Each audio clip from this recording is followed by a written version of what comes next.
mysteries mankind cannot explain. But advances in technology have led to new theories, and the search is underway for evidence that may unlock the most baffling questions of our time. On Mystery Quest.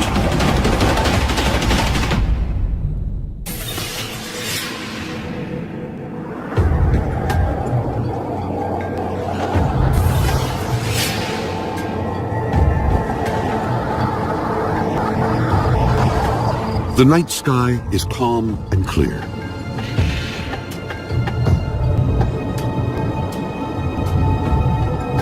Across miles of desert, nothing moves, except one car with two men on a mission. I can prove it. I know the place.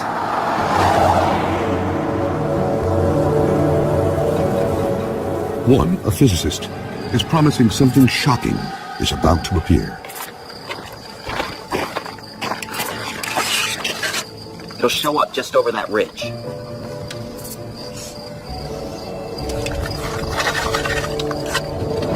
Then, right on cue, an object appears from nowhere. Oh my God, what is that? The bizarre craft disappears, and a secret is revealed. I told you, we're not alone.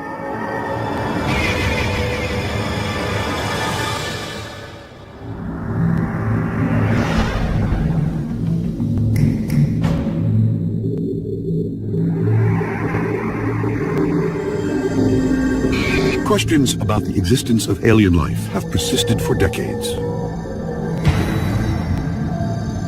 Even more speculation surrounds the U.S. government and what it really knows. But amid the theories, there is one certainty. A belief that the public isn't being told everything. The conspiracy theories surrounding Area 51 are numerous. People use this as a blank slate on which to draw their darkest fears. While records are by no means complete, there have been thousands of reported UFO and alien encounters. From a mysterious crash in 1897, 6 years before the Wright brothers' first flight, to the Battle of Los Angeles in 1942, when UFO reports triggered massive anti-aircraft fire over the city.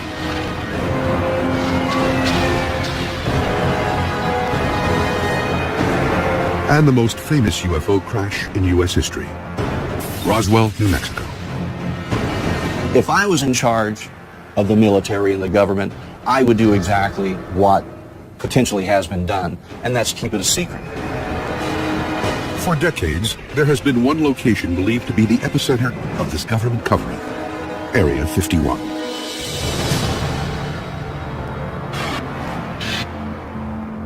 The military base is located in the midst of the Nevada desert, 85 miles north of Las Vegas.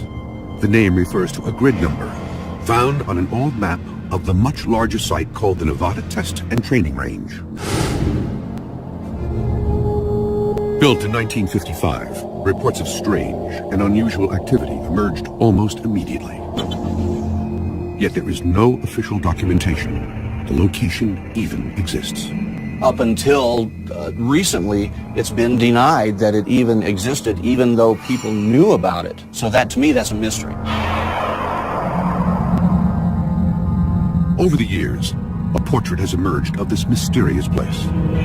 Many believe its primary purpose is a testing ground for the government's clandestine spy plane program. Today, Area 51 is very active. They've built new runways, new hangars. I mean, there's some 24 hangars there, so that's evidence that there's a lot of programs going on. Area 51 was created as a testing base for secret aircraft and secret weapon systems. That's all we know for sure, and that's all that the solid evidence is telling us. But others believe these secret weapon systems are simply a smokescreen to cover the real story. In 1989, details began to emerge of a program that went far beyond spy planes. There's a huge underground base out there, and that's where they work with the aliens. As hard as it is to believe, it's true. I mean, there are aliens all over the place. If you and I walked in on everything that was being done, I'm sure we would be flabbergasted. We probably could not conceive all the different types of testing, or even try to comprehend some of the technology.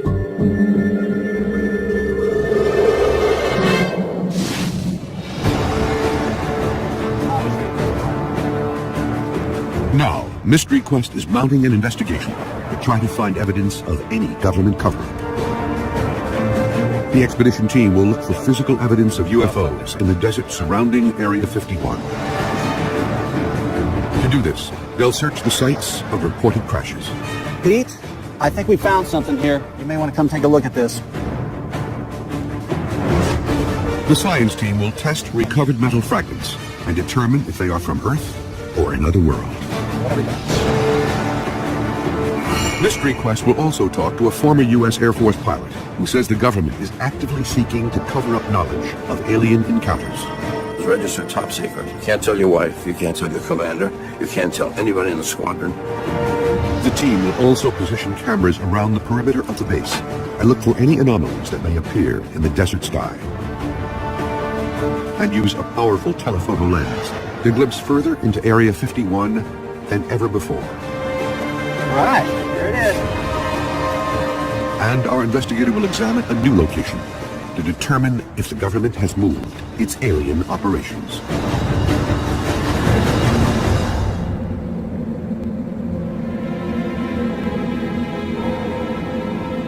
Area 51 operated in secret for decades. A lot of people think that there's UFO activity at Area 51, with good reason. I mean, because of such a secretive nature. And the cat was let out of the bag by Bob Lazar. In 1989, physicist Bob Lazar claimed that the government was testing alien spacecraft at Area 51. Bob comes by the house at night, and we're sitting over there, and says, I saw this today. And I said, theirs or ours? And he said, theirs. John Lear, a retired airline pilot, is a close friend of Bob Lazar. Lear says Lazar told him he worked at Area 51, analyzing the propulsion systems of alien spacecraft. These spaceships could travel millions of miles an hour using a strange atomic substance called Element 115, a material which allows the craft to move through space by bending and drawing it around the ship. Space is a fabric. We think of it as a nothing, as just something cold or only containing one hydrogen atom per square meter, but it's actually a fabric. You can actually pull it. So you can go, if you could go 1,000,000 miles every 12 milliseconds, you can figure out that's pretty darn fast.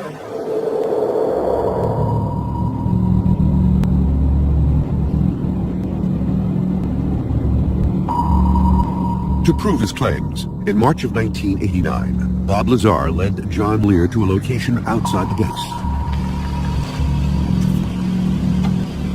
Then he told him exactly where and when he'd see an alien spacecraft for himself. It was descending. It had come up and everybody says, there it is, there it is. But I could see the yellow and the gold. It was radiating and it was descending. And I could see it getting close to the mountain. It was a classic saucer shape. If you put one plate on top of the other, that would be a flying saucer. That was what I saw. Secret test site. And just a few minutes ago, we saw one of the government extraterrestrial UFOs fly over there. We all watched it for about 7 or 8 minutes. Lear was stunned by what he saw and is convinced to this day it was not of this world. It was exactly the day, exactly the night, exactly the time that it came up. So he had to have worked there. He had to have, been involved in the program to get information like that.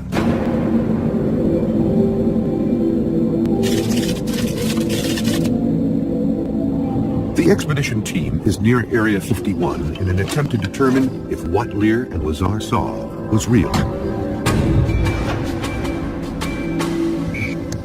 Peter Merlin is an aerospace historian and expert on the U.S. government's experimental aircraft programs. Mark Easter is the International Public Relations Director of MUFON, the Mutual UFO Network. MUFON is the world's largest civilian UFO research organization. Their first task is to set up camera traps that will continuously scan the skies for 48 hours, looking for any signs of activity. We're on the Highway 375. We're headed towards Groom Lake Road, which is here, and we're going to get up on this side of the desert and put the surveillance cameras up in this area here. There's less chance of somebody, happening across it, leaving for 48 hours and see what happens.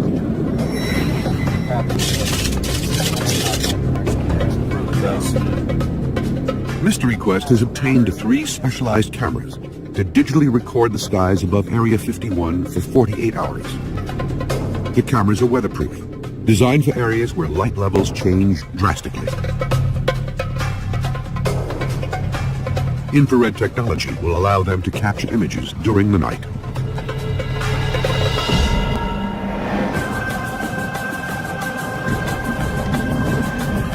But penetrating a possible government cover-up is no small task. And almost immediately, the team's investigation meets resistance. Does it look like you might come this way, or is he going to stay put? I don't know. I don't know what's going to happen.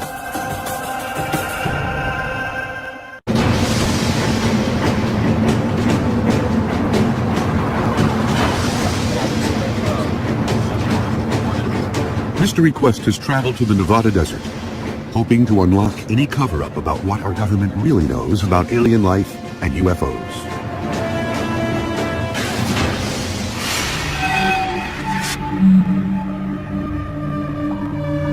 UFO sightings have been reported around the world for centuries.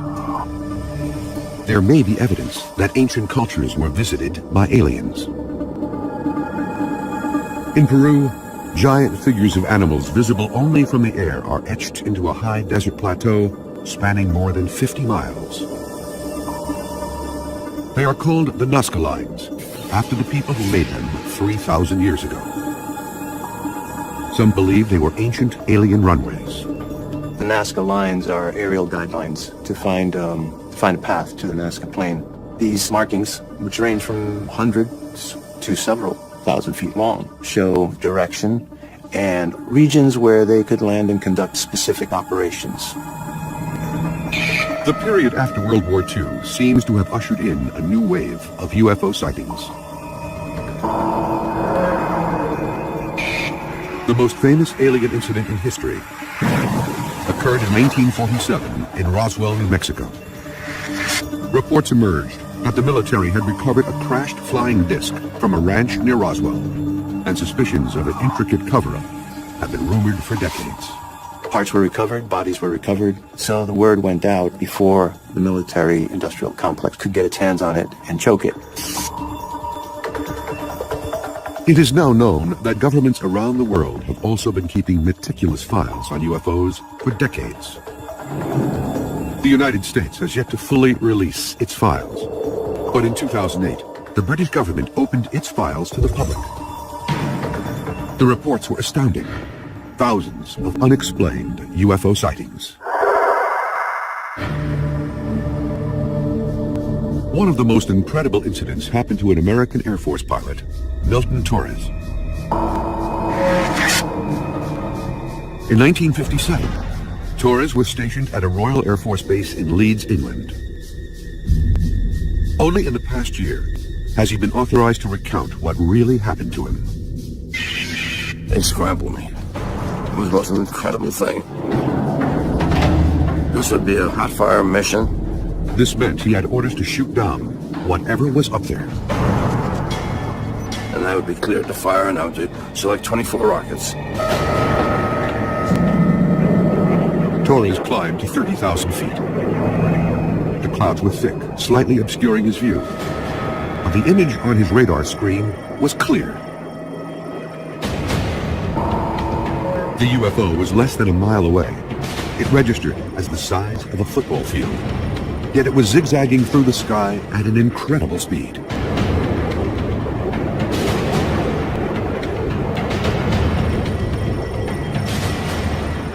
I saw it going up at about Mach 10, 10,000 miles an hour. We didn't have the SR-71, we didn't have the F-22, we didn't have anything that could go anywhere near that speed.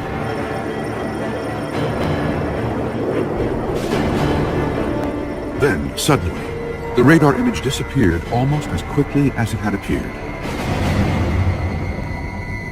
But Torres would quickly learn. The government didn't want him talking.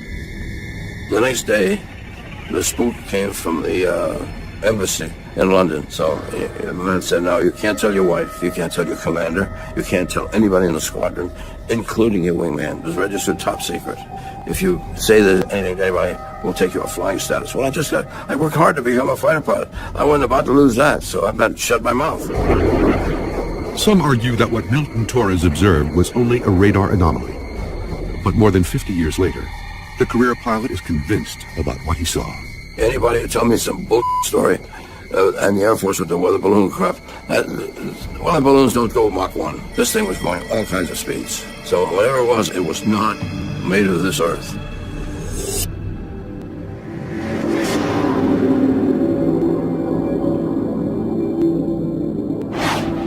Speculation about an ongoing alien cover-up has raged for decades. Rumors are fueled by a government that won't officially admit the existence of Area 51. What is known is that Area 51 was originally constructed in 1955 as an aircraft testing site. Today, satellite images confirm what appears to be a military facility. 24 buildings along with a 5,000-foot runway. Even the airspace around Area 51 is restricted. Even aerial surveillance is effectively impossible. Planes aren't allowed to fly over. There are reports that astronauts have gotten into trouble for accidentally managing to turn cameras down onto that area. And people living in the small town of Rachel, Nevada, just outside the base, have long reported strange happenings. A local inn owner believes she actually saw something extraterrestrial. It was between 8:30 and 9:30 at night. A beam of light came through the back door, and it shot about 6 feet into the room. It illuminated the entire door jamb. In Area 51, do I know what's going on for sure? No. Do I believe there's all kinds of testing going on, not just aircraft? Yes.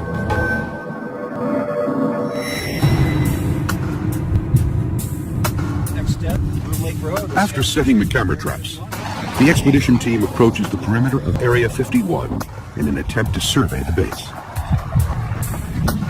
There is no official main gate that leads into Area 51, but any approach makes it clear that you are not wanted.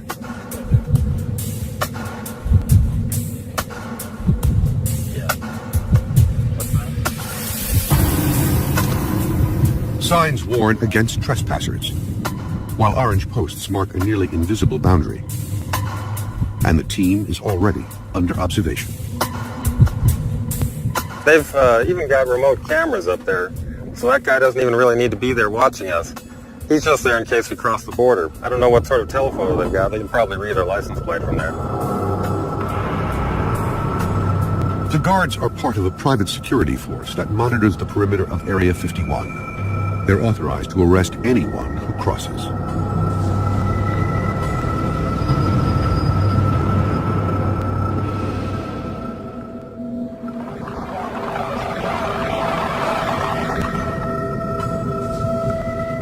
The investigators decide to test Area 51 security at another gate. You look like he might come this way, or is he going to stay put? I don't know. I don't know what's going to happen. He's just standing there looking at me right now, or looking at us.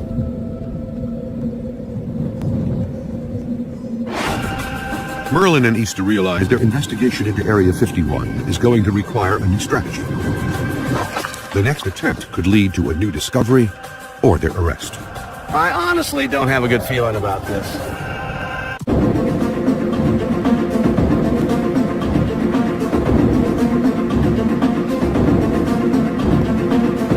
Mystery Quest is searching for clues into the truth behind the U.S. military's most secretive base. Many believe the government is involved in a cover-up of recovered alien technology and life forms. But what has been confirmed is that strange things happen near this desert testing grounds. Without warning and without explanation.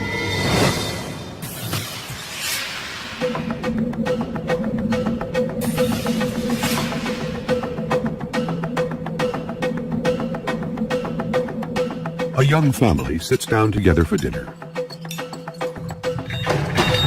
Suddenly, the walls begin to shake. Oh my God! It's an earthquake!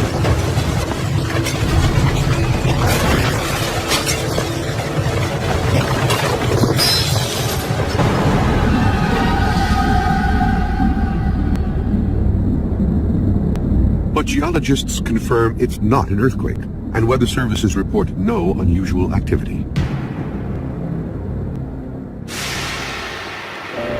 This mysterious wave is called a skyquake, but its origins are completely unknown. One theory is that these quakes are caused by a plane developed at Area 51 that flies so fast it is not called supersonic, but rather hypersonic. The government has never admitted it exists, but its code name is reported to be Aurora. The Aurora is one of the airplanes that has probably brought more people to study Area 51 than anything else. It was rumored to be something that could fly faster than Mach 5. Mach 5 is almost 4,000 miles per hour, twice as fast as any known airplane ever built. The rumors about Aurora were fueled by mysterious condensation trails that appear to be unlike any ever seen. Photographs show bizarre contrails, which consist of circular shapes evenly scattered throughout a line. People who believe in the Aurora project point to these sightings of these kind of mysterious contrails in the sky. They're sometimes described as being like donuts on a rope or pearls on a string. The idea is that the highly innovative propulsion system of the Aurora aircraft would produce this kind of characteristic contrail. The incredible abilities of the Aurora have led to speculation that alien technology must be behind such a powerful airplane. But conclusive proof of the program has yet to publicly surface. So far, in all the years since there were rumors about Aurora, there has never been any hard evidence that such a plane actually exists.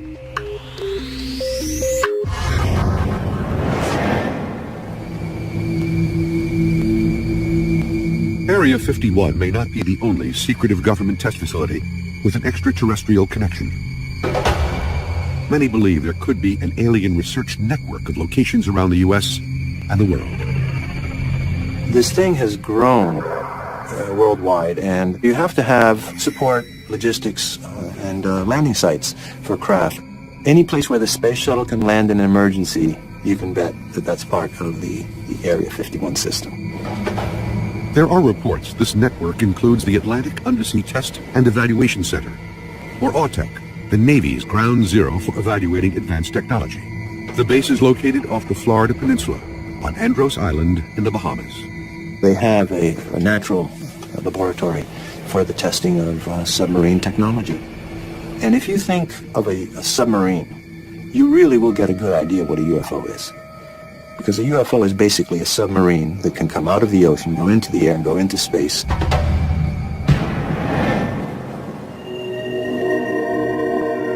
One location rumored to be in this network of new secret bases is 800 miles away from Area 51 in Green River, Utah. In the late 1990s, there were claims Area 51 had become threatened by scores of tourists and alien seekers, and the government responded by moving their operations. Glenn Campbell has been investigating the military bases of the Nevada desert for 15 years. He is examining the rumors that may link the Utah facility to the UFO research network.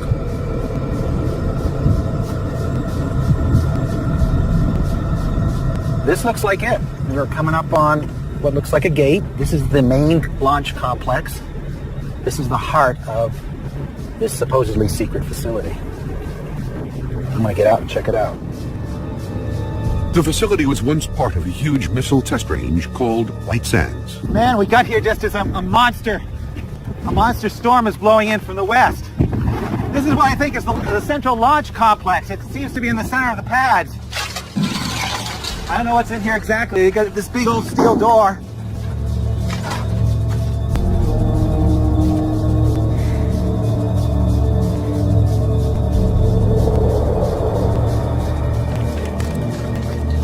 Glenn's search reveals what appears to be an abandoned military facility.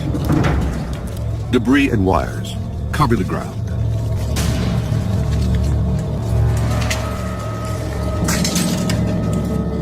More importantly, there is no evidence of alien or any other research activity. Now, there can always be one of those buildings where there's something secret, but the point is there's no infrastructure, there's no activity, there's no trucks coming and going, there's no people. This is a dead facility. This is not the new Area 51.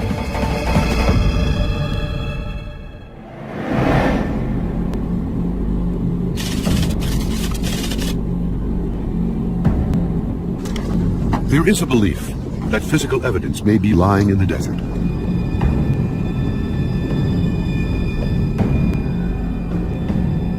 Now, the expedition team is on the hunt for that evidence. Peter Merlin became aware of a location outside Area 51 where a crash once occurred. How did you find out about this location? I heard about it from some ranchers who lived out there back in 1967. Something came streaking out of the sky, slammed into the desert and exploded. Pretty soon, Air Force guys showed up in helicopters and trucks and kicked them off the land, told them to forget what they'd seen, and then they cleaned up whatever was left.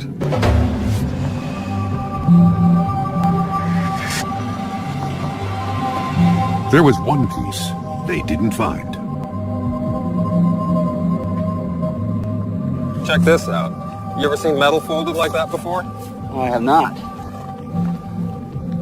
I mean, that's incredible. The force, it must have been planted in the ground at extreme speed. Not sure what kind of alloy that is. It's like stomping on a beer can. It's almost like it went straight in. But there's no impact crater here. I don't think it hit right here. I think it hit somewhere else and parts went all over. The piece is too large to move for testing.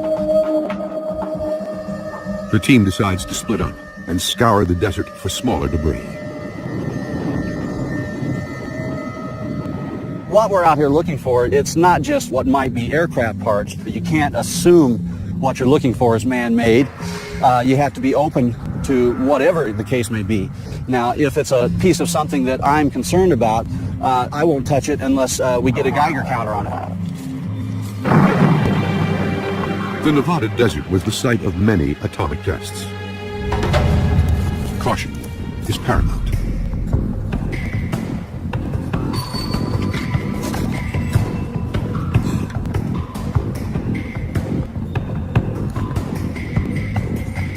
Pete, I think we found something here. You may want to come take a look at this. I guess you bring that Geiger counter with you. Will do.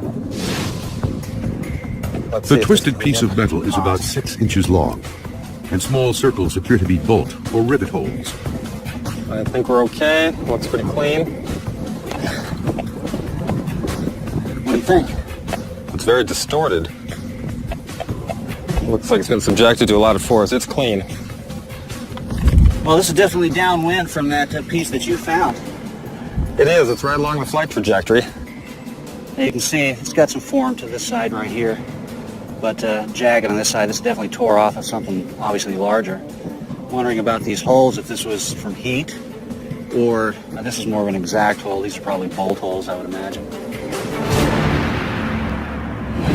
They will send the specimen they've gathered to the science team to try to determine its origins. Well, this is an excellent find right here.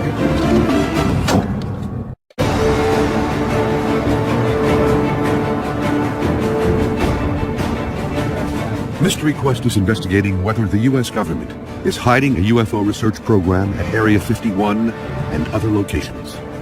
There is only one place to get a clear view of Area 51. It is called Tikaboo Peak, an 8,000-foot summit 26 miles from the base.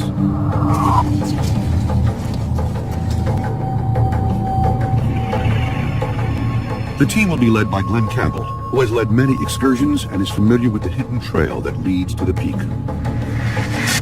But this trek is different. Oh my God. Now that's a big lens.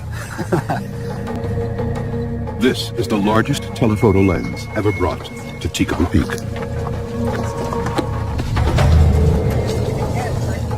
It can zoom 66 times further than a standard lens.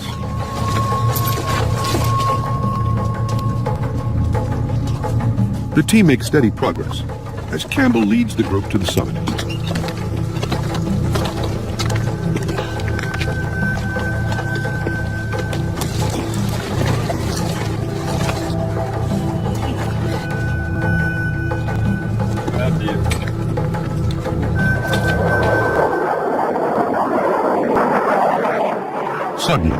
a fighter jet appears. This guy has circled this peak 3 times, and I kind of ask myself, does he know we're here? Is he looking at us? The jet makes repeated passes.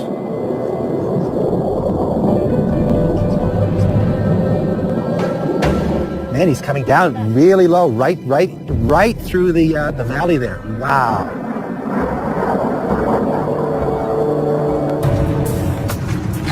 Then it becomes clear the government is scrutinizing the team's progress.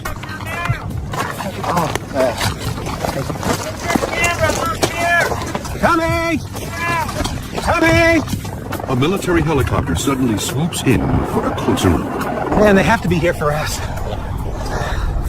Is he circling this peak? He's circling the peak. He has to be here for us.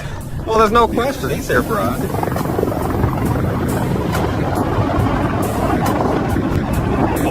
The helicopter is an unmarked Black Hawk-type chopper, often used by special forces. They have never bothered with us here before. My concern is we're not going to be no one's going to interfere with us up there on the peak. We get down below, we may find the sheriff waiting for us, the local law enforcement. There's the helicopter again. And he's directly over Tikaboo Peak. And he's here to watch us. There's no other reason for him to be here. The helicopter circles for 20 minutes, then disappears as suddenly as it arrived. I honestly don't have a good feeling about this.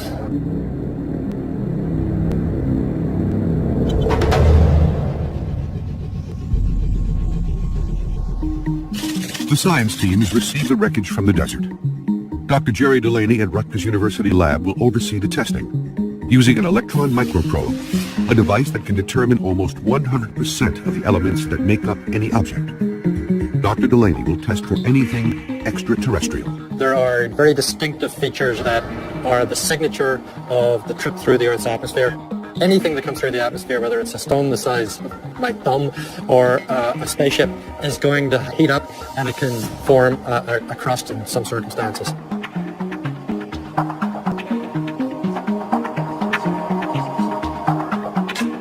The microprobe generates an electron beam.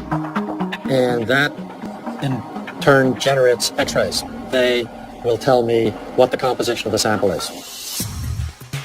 The information is sent to a computer, which identifies the chemical makeup of the sample. What do we got? Ooh, oh my goodness. Well, this isn't what I thought it was going to be. Having said that, it is a very typical terrestrial alloy, brass. This object looks as if it was something that was man-made, maybe a vehicle, maybe a farm equipment, maybe something military, I don't know. But everything about it says man-made, terrestrial. The expedition team continues to investigate. Camera surveillance could provide proof of the conspiracy, as new evidence is discovered at the top of Tikaboo Peak. This looks like new construction.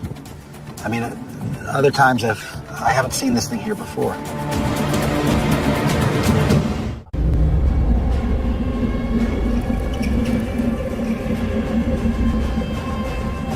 Mystery Quest is deep within the Nevada desert, trying to unlock the puzzle of extraterrestrial life at Area 51. This commercial aviator believes that the government is reverse engineering alien technology at Area 51. This Air Force pilot says he encountered an alien craft at 30,000 feet. And these researchers are trying to gain more information, using an incredibly powerful high-definition lens to peer into the base. The team has climbed 8,000 feet to capture the closest images ever taken of Area 51. Surveillance helicopters and jets have buzzed the expedition and seem to confirm there is something the government does not want revealed. All right, there it is. That's what you wanted to see. There's Area 51. The team looks at recent satellite images, providing a bird's eye view of the base. They'll compare these images to what they see through the high-definition lens. New construction would prove that Area 51 is an expanding facility.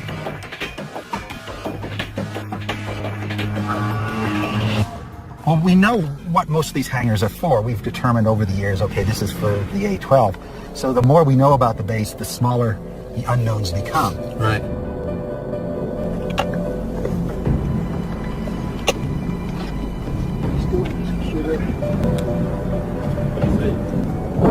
The team examines the base through the powerful lens. Multiple buildings and runways are clearly visible on the monitor. But no cars or people are observed. Then, Glenn Campbell notices something. This looks like new construction. I mean, other times I haven't seen this thing here before. Wow, what do you suppose it's for? Well, it's big. And what do they need a hangar that big for? Campbell spots a large hangar, which appears much smaller in the satellite photo. And something new implies a new program of some sort, doesn't it? While it is not confirmation that alien research is underway, the new construction is evidence that Area 51 is still operational. Do you have any insight with your background as to what potentially the future of what they're hiding here is? Well, on the aeronautical side of the house, I certainly expect there will be development of high-tech demonstration aircraft, new stealth technologies, and unmanned vehicles. But beyond that, who knows? Anything could be in those hangars. The team descends to retrieve the over 48 hours of aerial surveillance taken by the desert cameras.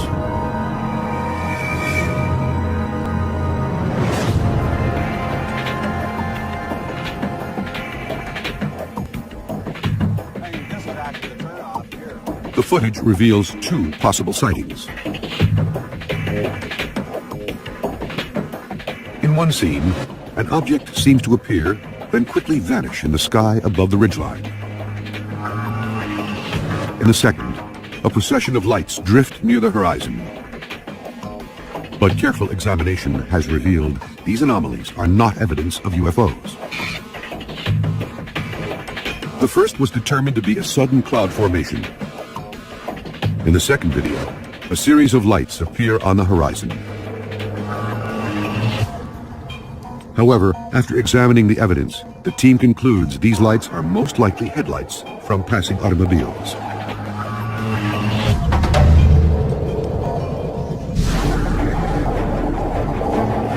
The expedition has uncovered some important new information. The team is determined that the U.S. military is still conducting research and testing at Area 51. They also proved that the government will go to great lengths to protect the secret research they are doing. And new evidence has been uncovered of government pressure on a U.S. Air Force pilot to lie about his UFO encounter. The truth will eventually come out, as it always does. The question is, when and how? The UFO phenomenon, as far as I'm concerned, and a lot of people, is the largest mystery in history. People need to investigate it, and investigate it scientifically. In the darkness of the night, we look out. Children in an age-old universe. We try to find the man in the moon and search for meaning in the stars. We look for answers. We look for life, perhaps not as we know it. A world away. Or is it? What I saw was real. It was damn real. Over the last 50 years, reports of UFOs and of encounters with extraterrestrial beings have reached astronomical proportions.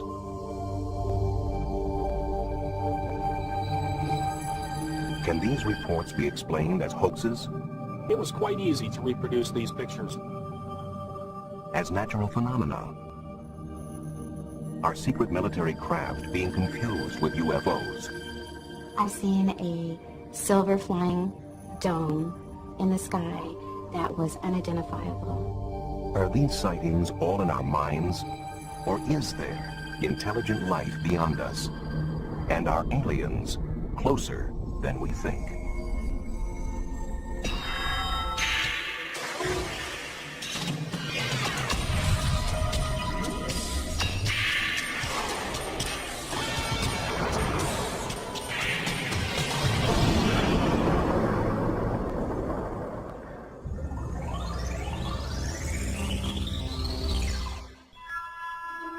We have long been intrigued by the notion of life on other planets, and our popular culture has been filled with images of UFOs for decades.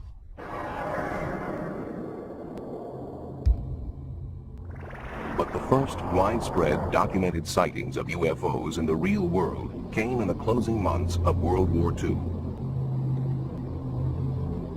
The sightings we saw were, I think, were in about in the 44, and November or December then, we'd see these balls of light that would fly off the wings of our airplane. The one I saw was like a white light. A lot of the other people reporting in it saw red lights, and some of them would see some green lights, and some of them reported that they would try to chase one while they never could catch it. We would turn into it, and it would turn with us. And we'd turn away from it, and it would still turn with us. And I put my gun sights on, trying to get on it, but I never could. We flew the British Mosquito, which was capable of 450 knots. And we opened it up a number of times and tried to close with it, and we never came anywhere close to it. The pilots dubbed these unidentified flying objects Foo Fighters, but still don't know if they were German secret weapons, optical illusions, or something else entirely. I think the book is open on whether it was imagination, hallucination, or really extraterrestrial or German ground control object. But I haven't seen anything in 50 years that changed the perception of what they were other than unidentified flying objects.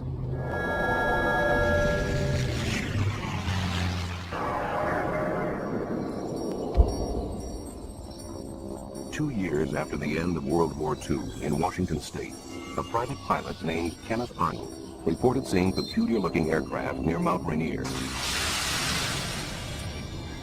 The craft appeared to wobble and flip and were flying faster than any Arnold had ever seen. Word of this sighting was spread by the press, and the term flying saucers was coined.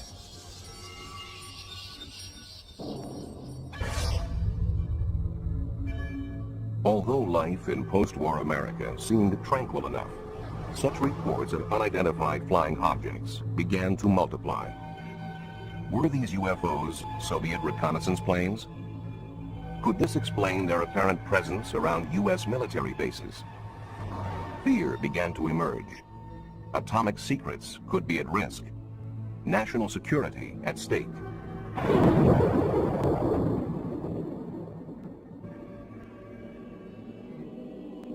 Given their potential significance, UFO reports and rare films from witnesses did not go to the police or scientists. Rather, for 22 years, they were collected as part of Project Blue Book for Air Force investigation. The head of the project explained why. First of all, to try to determine if the UFO phenomena presents a threat to the security of the United States. And second, to determine if the UFO phenomena exhibits any technological advances which could be channeled into research and development. Finally, in 1969, the files were closed. The Air Force conclusion? No threat and poor data. They looked at 3,201 sightings. They categorized every single one. They did a quality evaluation of every single one. And what they found was 21% of the 3,201 cases that they examined had to be listed as unknowns, completely separate and distinct from the 10% that were listed as insufficient information. They found that the better the quality of the sighting, the more likely to be an unknown. And yet, what did the Secretary of the Air Force say to the public? He said that on the basis of this report, we believe that no objects such as those properly described as flying saucers have overflown the United States. Still, many remained unconvinced by the official government findings, and their disbelief seemed to find support for a time in 1987. It was then that British researcher Tim Good laid his hands on a briefing document which was addressed to President-elect Dwight D. Eisenhower and dated November 1952.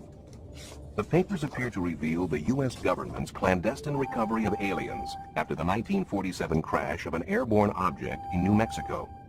Those in charge of the recovery were called the Majestic 12. According to this document, a local rancher reported finding a flying saucer that had crashed 75 miles northwest of Roswell Army Airfield. During the recovery, 4 dead aliens were supposedly found. Their remains were allegedly removed and sent to several different locations to be analyzed. There's no question that the importance of these documents was monumental. I mean, nothing like it before had surfaced. It's dynamite. Proves there are flying saucers, alien visitors, the whole business. The implication is, 1, Earth is being visited by extraterrestrial spacecraft. 2, the government has known not only that that is true in the abstract, but has had pieces of wreckage and bodies of extraterrestrials since at least 1947. But not everyone was as sure. Within about 10 minutes of seeing the documents, based upon my research into UFO documents up to that time, I knew these things weren't real. Among the documents Tim Good received was a memorandum from President Truman to his Secretary of Defense. Critics claim that his signature is identical to that on another document, a problem for document analysts. Now, anyone familiar with forensic document analysis knows that a person signing their name never signs it twice in the exact same way. And that suggested to us that the signature from the later genuine non-UFO document was cut out by the forger and pasted onto this false executive order to lend an air of authenticity to it.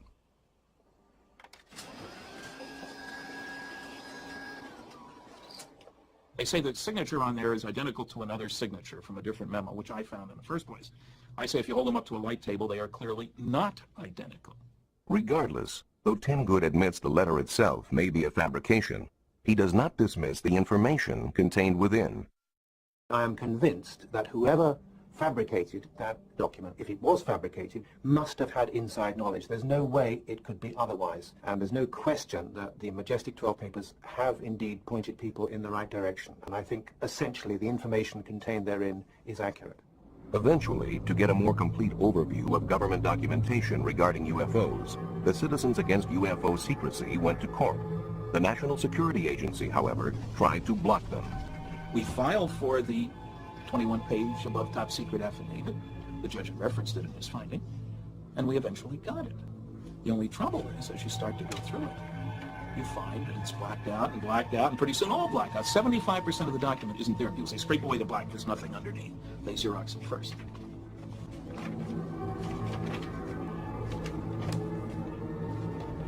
The cover-up alone is proven by the released documents, released by agencies such as the FBI, who denied any involvement in UFO research until the Freedom of Information Act showed that they'd been lying. They released 1,100 pages of documents. CIA denied any interest in the subject.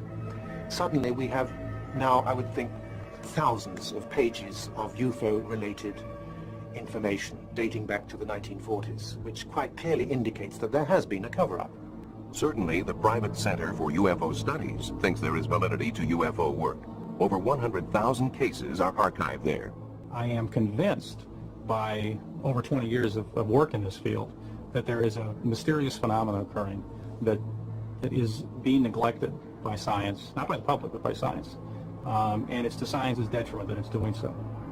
Still, in other parts of the world, some scientific studies are being done on UFOs.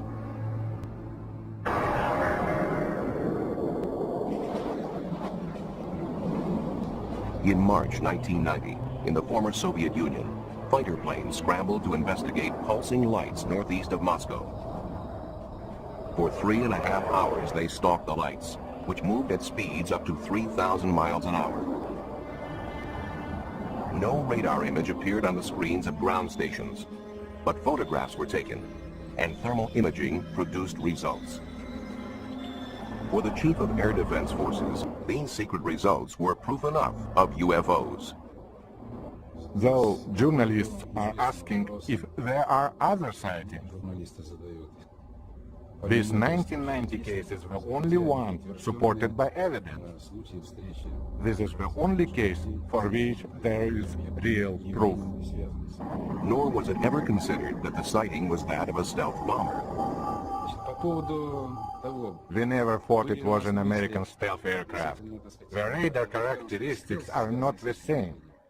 Stealth behaves like a plane in terms of speed and maneuverability. UFOs are very different. The unwritten rule: do not fire on UFOs.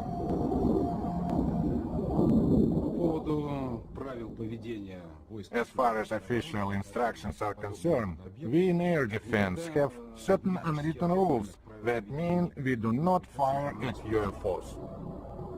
From 1977 on, an official Soviet Ministry of Defense study has collected hundreds of reports of UFOs, reportedly to gain alien technology for military use.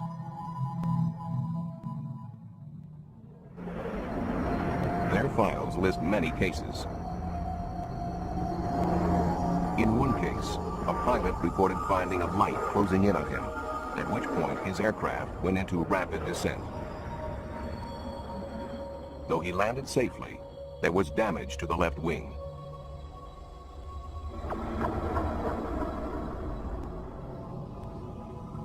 Never before seen in the West, this amateur footage purports to show a UFO over the parliament in Vilnius, capital of Lithuania. The craft hovers noiselessly, appearing to land.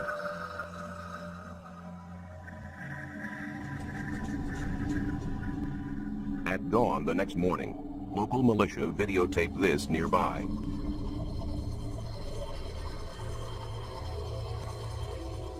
Enhanced, the night visitor looks like this. It moves unlike a normal helicopter or plane.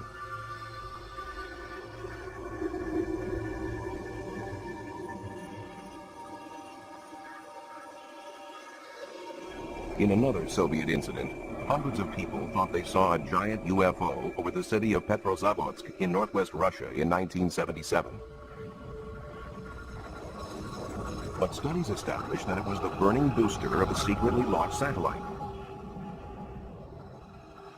Still, at the Soviet Academy of Sciences, such phenomena are considered worthy of serious inquiry. In addition to the country's military study, this governing body for academic research coordinates a countrywide collection of information for scientific analysis.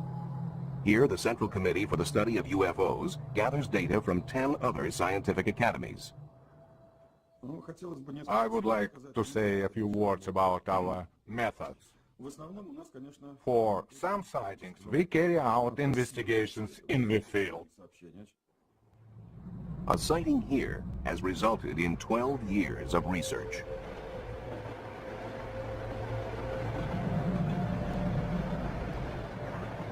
Train passengers reported seeing a UFO, a metallic craft that landed nearby. Biologist Yuri Simyakov believes there have been permanent changes to the scene. We believe this could have been a landing site. This is a very interesting place because it has such strong magnetic fields. His experiments find living creatures shun this spot. These findings are consistent with studies of other UFO sites, where the ground appears empty of all life, even microbes. Most puzzling of all, Earth samples taken from landing sites contain tiny spheres. His work has led him to conclude these spheres were extraterrestrial in origin, containing DNA, the seed of life itself. In the U.S., tests of these samples were divided. Results indicate that the spheres are either of unknown origin or common parts of groundwater filter systems.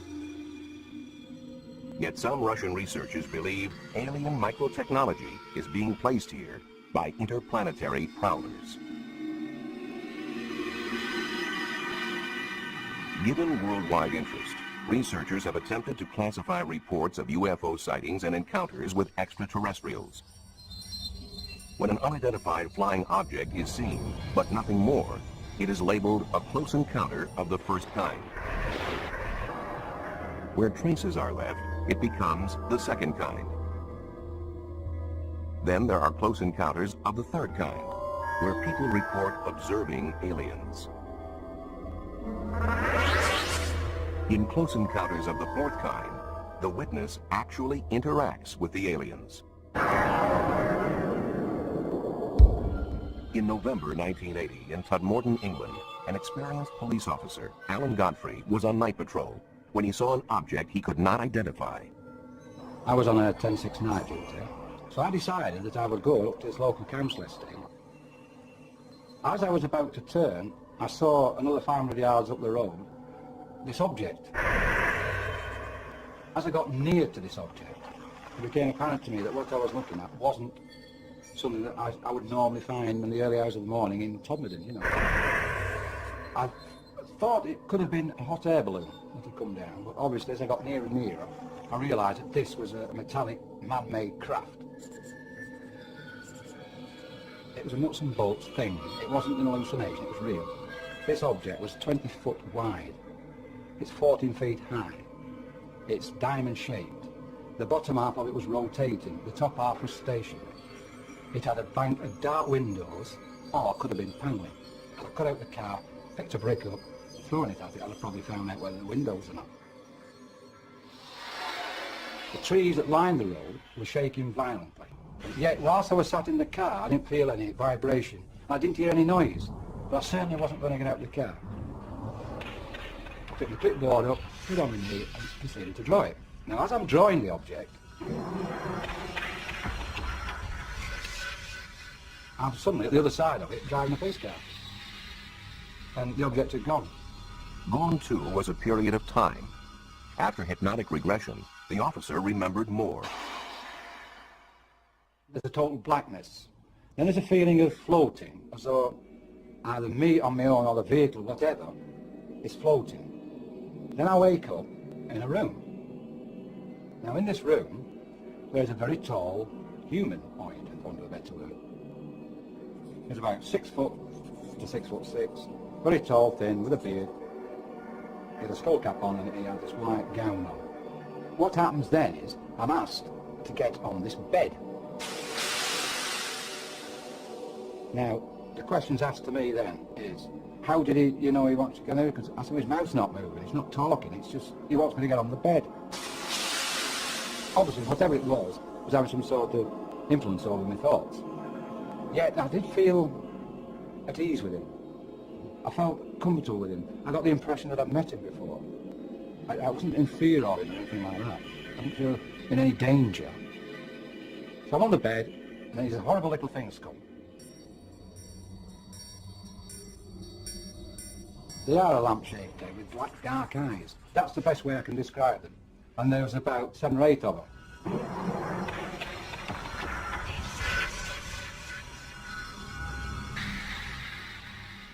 Officers nearby said they saw a light in the sky, and Alan Godfrey insists his encounter was genuine. I know, that night, what I saw was real. It was damn real. In 1974, in Llandrethlo, Wales, residents felt severe tremors. Tremors, which some felt were not naturally caused.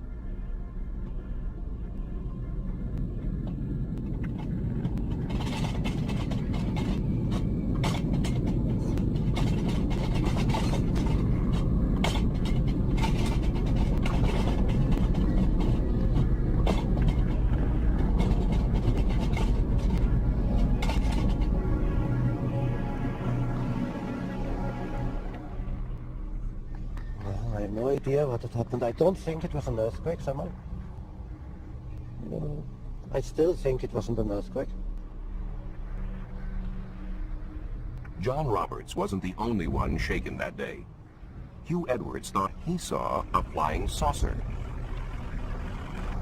I saw this object come in, along the mountain, with the size of a bus really, right in the middle, came across the mountain, towards the road there. As it went over there, it dipped, and I thought it was going to crash. It dipped out the side into the valley. Well, I'd heard so much about flying saucers, and I thought, well, this is it. The only sound I heard of it, like a shh going through the air. I was very surprised to see it, really.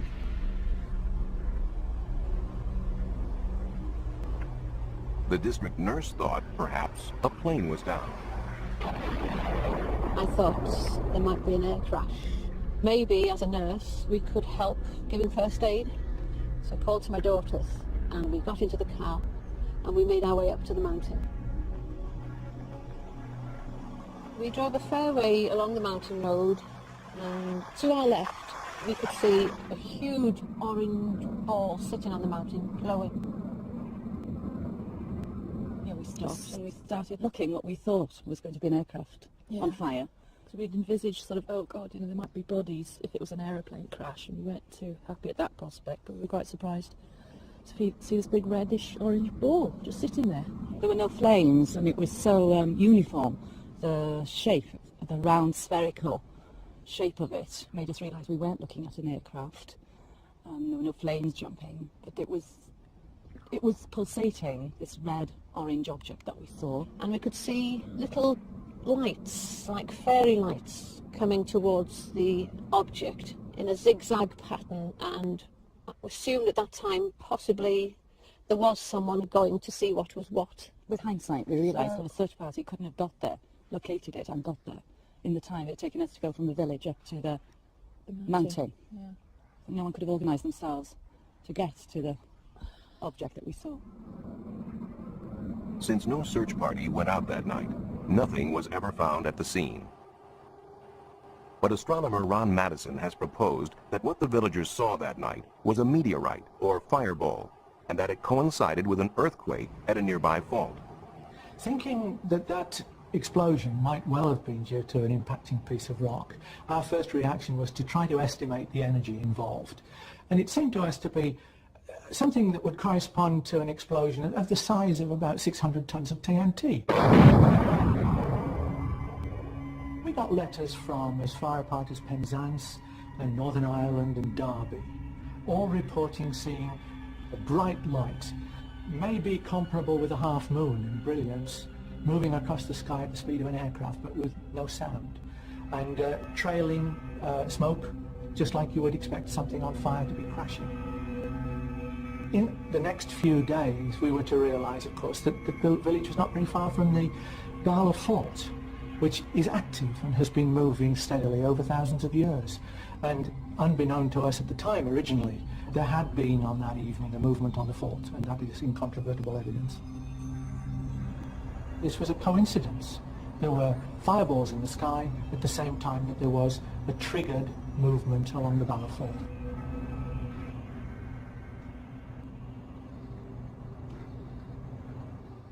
Another highly publicized British sighting proved equally attributable to natural causes, but not before many believed that they too had seen a UFO. In March 1981, policeman Derek Ingram saw and photographed what many thought to be an alien craft that had landed on a fell or hillside. I was in the kitchen of the police house at Credico. I looked out across the fell, the kitchen window backs onto the fell, and I saw a very intense bright light, a big band of light, on the rock face of the fell. I watched the light for maybe 10 minutes, and I thought I was going to take a photograph of it. It was unusual. I actually drove up onto the hill and walked across the fell to try and find something on there, maybe something had been dropped or something happened. There was nothing up there. I couldn't find anything at all that would explain the lights. The faithful saw a finned craft with 3 lights, and as the press had a field day, researchers tried to identify the visitors. After the photographs had been taken, the negatives were given to the Yorkshire UFO Society, who spent 2 years investigating the case. They sent the negatives to Ground Source Watch in America and to a very well-known German UFO photographic analyst. Neither groups of people could come up with a satisfactory explanation, and in fact Ground Social Watch actually said snow was the best possibility for it. In 1983, the Yorkshire UFO Society went public with the case and actually claimed that it was the best evidence yet for a structured craft being sighted in the British Isles.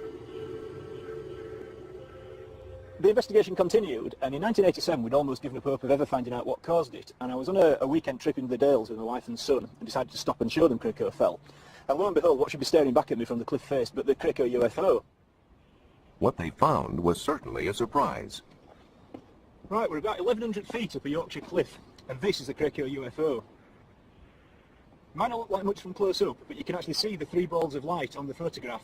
They're created there, there, and there by a complicated illusion, a mixture, in fact, of white lichen, green lichen, the Yorkshire Gritstone rock, which contains quartz crystals, and the rainwater.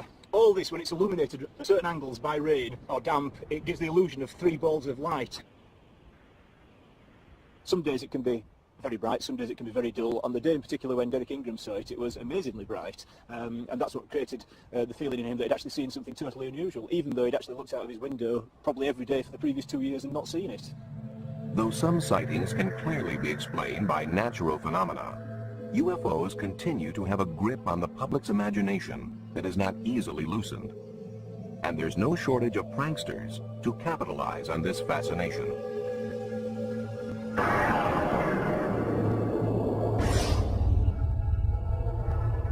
In Gulf Breeze, Florida, in November of 1987, builder Ed Walters claims he took Polaroids of a UFO 3 times as big as a house. For him, it was just one of many such photo opportunities, near abductions and glimpses of aliens.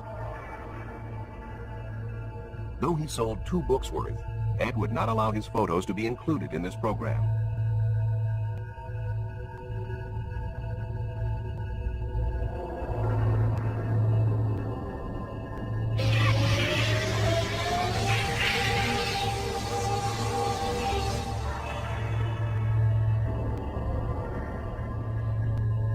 Photographs such as these are not difficult to fake, with a little know-how, a styrofoam model, and the right camera.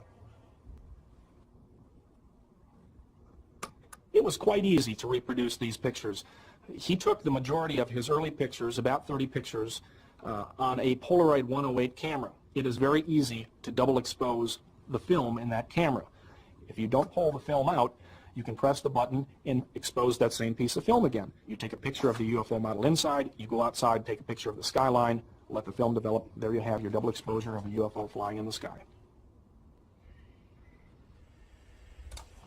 Still, Walters has his disciples, and photoanalyst Bruce Maccabee is one of them. A government research physicist, Maccabee is a believer in UFOs and is the author of many scientific papers on them. I have analyzed all the films and videos that have been taken by Ed Walters. I have studied most of the videos, I guess, that have been taken by other people down there. And it's just sitting there. As far as Ed's pictures and videos are concerned, it's my opinion that they are real. I've analyzed these very carefully, taking into account all the criticisms that have been leveled against them, and have found reasons to reject the criticisms. In baseball, you get 3 strikes and you're out. For Ed Walters, in this case, strike 1 was when a model was found in the attic of his former home.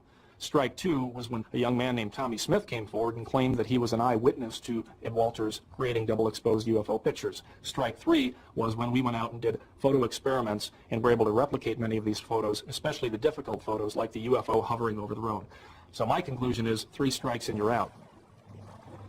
We published the first pictures of the Gulf Breeze sightings back in November of 1987, and I was trying to figure out exactly how to present them, because I tried to run everything that happened locally in Gulf Breeze.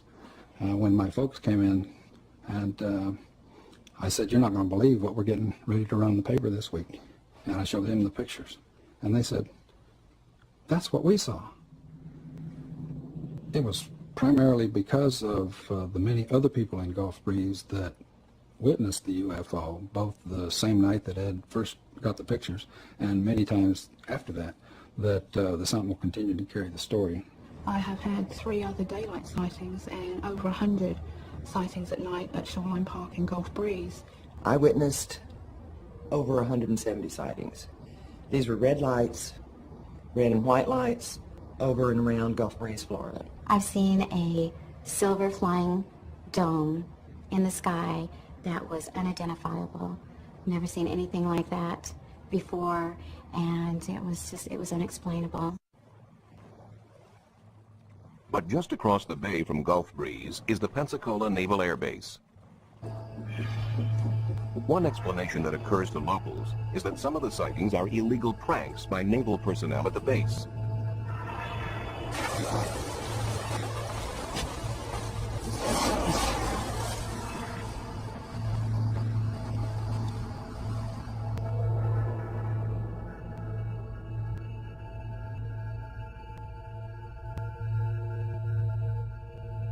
Another possibility is that actual military craft are being confused with UFOs.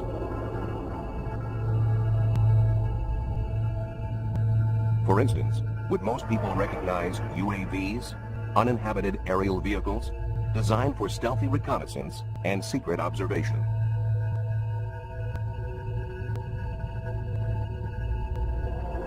Yet despite the fact that certain sightings may be hoaxes or otherwise explained by natural or man-made phenomena, we keep on looking.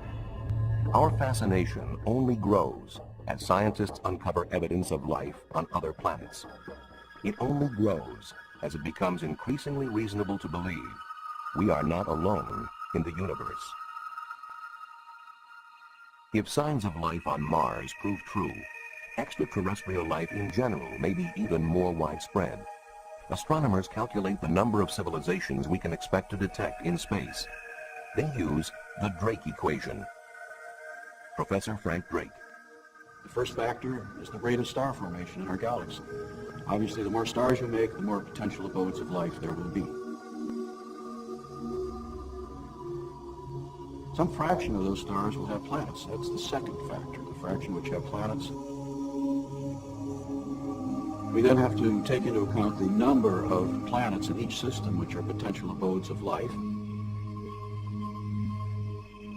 The next factor is the fraction of systems of living things which give rise to intelligence.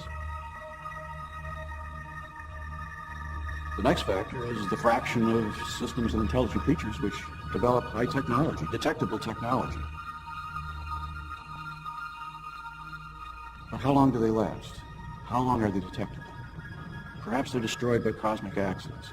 Perhaps in an ugly way through nuclear war. More likely, we think they become undetectable because they become so sophisticated in their technology that they don't waste any energy. They don't release energy into space, and therefore there's no sign of them to detect. And so we say, well, there must be some longevity. L, the length of time typically a civilization is visible. And now if we take the rate of production and multiply by that L, the end result is that thing we started out to find, which is the number of detectable civilizations in space. And the number is getting bigger. 7. Lear was stunned by what he saw and is convinced to this day it was not of this world. It was exactly the day, exactly the night, exactly the time that it came up. So he had to have worked there. He had to have, been involved in the program to get information like that.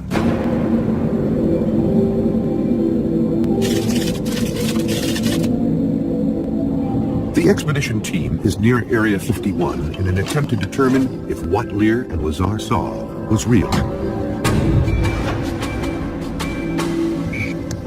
Peter Merlin is an aerospace historian and expert on the U.S. government's experimental aircraft programs.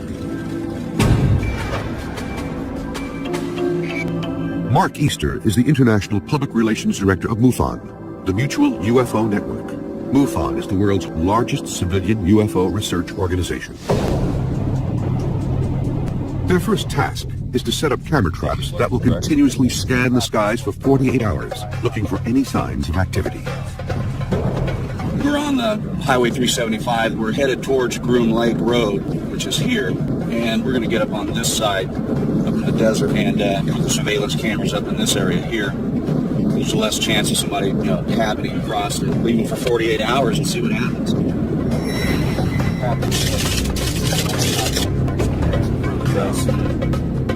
Mystery Quest has obtained 3 specialized cameras to digitally record the skies above Area 51 for 48 hours. The cameras are weatherproof, designed for areas where light levels change drastically. Infrared technology will allow them to capture images during the night.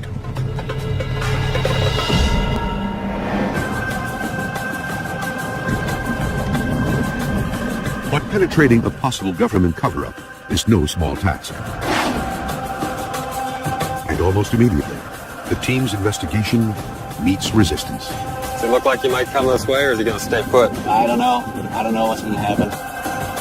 On which to draw their darkest fears. While records are by no means complete, there have been thousands of reported UFO and alien encounters.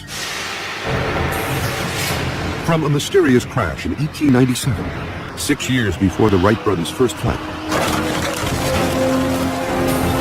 to the Battle of Los Angeles in 1942, when UFO reports triggered massive anti-aircraft fire over the city.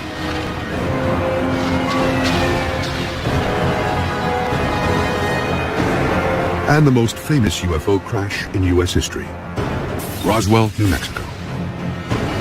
If I was in charge of the military and the government, I would do exactly what potentially has been done, and that's keep it a secret.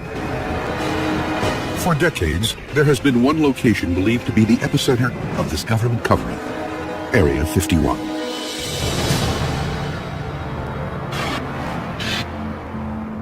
The military base is located in the midst of the Nevada desert, 85 miles north of Las Vegas. The name refers to a grid number found on an old map of the much larger site called the Nevada Test and Training Range. Built in 1955, reports of strange and unusual activity emerged almost immediately. Yet there is no official documentation the location even exists. Up until recently, it's been denied that it even existed, even though people knew about it. So that, to me, that's a mystery. Over the years, a portrait has emerged of this mysterious place. Many believe its primary purpose is a testing ground for the government's clandestine spy plane program. Today, Area 51 is very active. They've built new runways, new hangars. I mean, there's some 24 hangars there, so that's evidence that there's a lot of programs going on. Area 51 was created as a testing base for secret aircraft and secret weapon systems. That's all we know for sure, and that's all that the solid evidence is telling. Mysteries mankind cannot explain. But advances in technology have led to new theories, and the search is underway for evidence that may unlock the most baffling questions of our time. On Mystery Quest.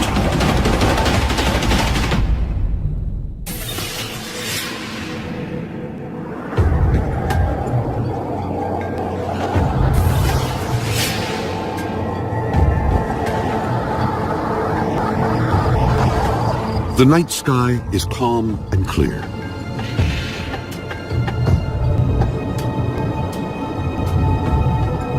Across miles of desert, nothing moves, except one car with two men on a mission. I can prove it. I know the place.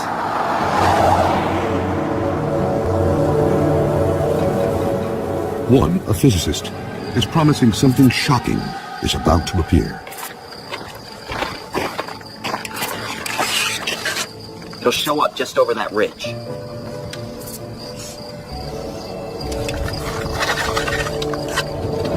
Then, right on cue, an object appears from nowhere. My God, what is that? The bizarre craft disappears, and a secret is revealed. I told you, we're not alone.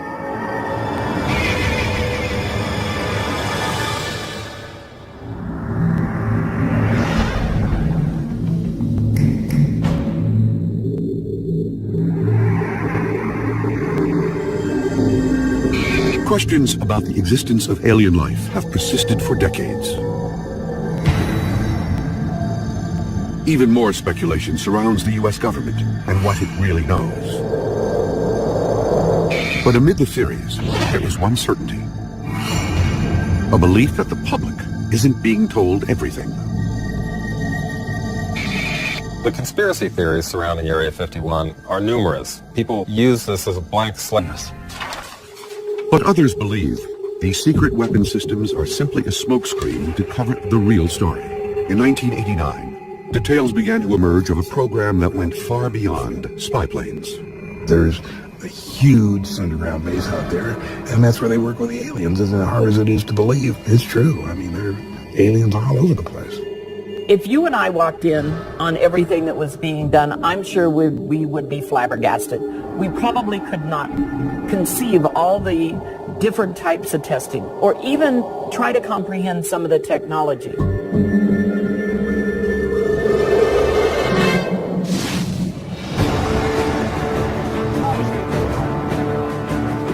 Now, Mystery Quest is mounting an investigation to try to find evidence of any government cover-up. The expedition team will look for physical evidence of UFOs in the desert surrounding Area 51. To do this, they'll search the sites of reported crashes. Pete, I think we found something here. You may want to come take a look at this. The science team will test recovered metal fragments and determine if they are from Earth or another world. Mystery Quest will also talk to a former U.S. Air Force pilot who says the government is actively seeking to cover up knowledge of alien encounters. It's registered top secret. You can't tell your wife, you can't tell your commander, you can't tell anybody in the squadron. The team will also position cameras around the perimeter of the base and look for any anomalies that may appear in the desert sky. And use a powerful telephoto lens to glimpse further into Area 51 than ever before. All right, there it is. And our investigator will examine a new location to determine if the government has moved its alien operations.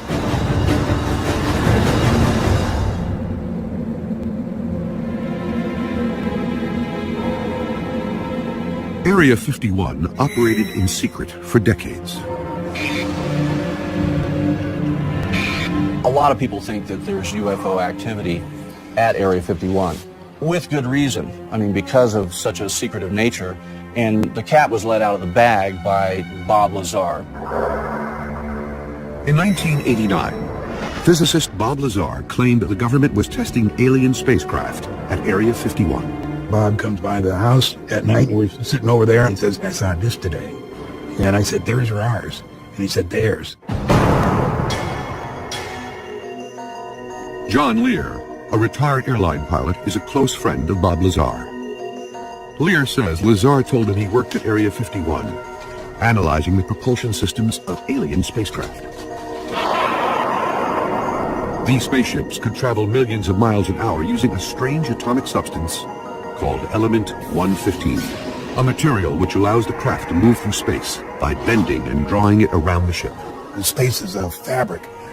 We think of it as a nothing, as just something cold or only containing one hydrogen atom per square meter, but it's actually a fabric. You can actually pull it. So you can go, if you could go a million miles every 12 milliseconds, you can figure out that's pretty darn fast.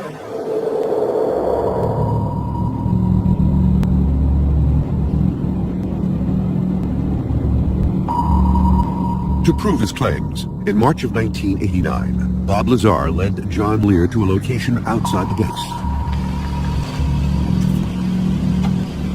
Then he told him exactly where and when he'd see an alien spacecraft for himself.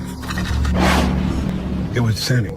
It had come up and everybody says, there it is, there it is. But I could see the yellow and the goldish. It was radiating and it was descending. And I could see it getting close to the mountain. It was a classic saucer shape. If you put one plate on top of the other, that would be a flying saucer. That was what I saw. Secret test site. And just a few minutes ago, we saw one of the government extraterrestrial UFOs fly over there. We all watched it for about 7 or 8 minutes.